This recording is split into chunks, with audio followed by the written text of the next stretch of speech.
Hello, everybody, and welcome. I'm Tony Nasvik, president of Wisconsin Faith and Freedom Coalition, and we are very excited to have this national Tele-town hall series for our members and supporters and other FFC chapters joining us tonight. And it's a privilege to have the founder of Faith and Freedom Coalition, Dr. Ralph Reed, on the call with us. Ralph, are you there? I am. Fabulous.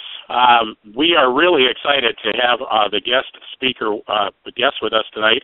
Wisconsin Governor Scott Walker is with us, and I really appreciate you taking your time, Governor, to be with us. But before we jump into that, Ralph, I just have a quick question for you on, we've got the national conference coming up in June 14th through the 18th in D.C.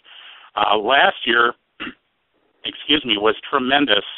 And this year looks to be the same or even better, doesn't it? Well, it really does, Tony, and I just want to urge everybody on the call to make plans to attend the Faith and Freedom Conference in Washington, D.C., June 14th through 16th. Last year we had, among other speakers, Mitt Romney, Newt Gingrich, Rick Santorum, Michelle Bachmann, really every candidate for president virtually on the Republican side. In addition to that, Speaker of the House John Boehner, House Majority Leader Eric Cantor, Congressman Alan West. We've already confirmed for this year Marco Rubio, the newly elected senator from Florida, Karl Rove, Dick Morris. We're going to have more major announcements in the weeks to come. And we do have an invitation into our next speaker, Governor Walker. So with no further ado, Tony, with your permission, I'd like to go ahead and introduce him. Absolutely. Governor, we're not going to put you on the spot right now and ask you if you're going to be there, but we are in touch with your office. But the man that I'm about to introduce is truly one of the finest public servants in America today in either political party. He grew up in a small town in Wisconsin, the son of a pastor. He grew up in the church, was active in high school and band and civic affairs. He was an Eagle Scout. As a fellow Eagle Scout, Governor, I know how hard that can be. He also attended Badger Boys State and was one of two representatives sent to Washington, so he showed leadership at a very early age. He attended Marquette University in Milwaukee. He was elected to the State House in 1993, where he instantly became a leader in that chamber. He was chairman of several committees. He authored significant conservative reform legislation, including truth in sentencing and voter ID laws. He was elected as the county executive in Milwaukee in 1993, where he inherited a scandal-ridden government with a looming debt problem. He cut the debt by 30%.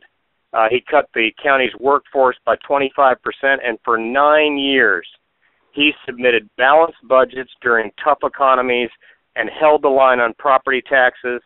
I had the privilege of meeting him for the first time at the Milwaukee State Republican Convention in 2010, really as we were forming the Wisconsin Faith and Freedom Coalition. He was actually at one of our first meetings at that convention. He was endorsed at that convention. He went on to win a tough campaign where, as I don't need to tell you, he has implemented the needed reforms to get Wisconsin back on the right track. He inherited a $3.6 billion deficit. He's moving Wisconsin towards a strong fiscal position and surpluses in its state government without raising taxes. In fact, the Wall Street Journal reported the other day that property taxes are actually falling for average homeowners in Wisconsin.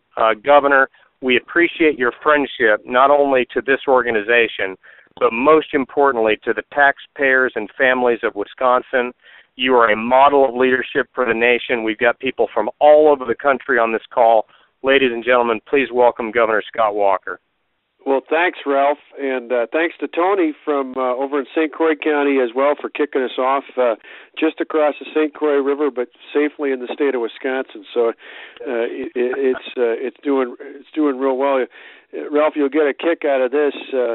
I know, being from Georgia, you share the same love for teams with a G on the side of their helmet, just like the Green Bay Packer fans here. But Tony, you'll get a kick out of this. I heard from a guy not too far away from where Tony lives just on the east side of the St. Croix River. He was well into his 90s, and he's one of the few people I know in the state of Wisconsin who's not a Packers fan. He lived close enough to the Twin Cities. He was a Vikings fan, and well into his 90s, he told me that his wish looking ahead to what would happen when the Lord would call him home and he'd have his funeral service. He made his plans, and he said that he had one last request. He asked if the Minnesota Vikings wouldn't consider loaning him some of the team members to serve as pallbearers. And I said, sir, why is that? He said, well, I want the Minnesota Vikings to let me down one last time.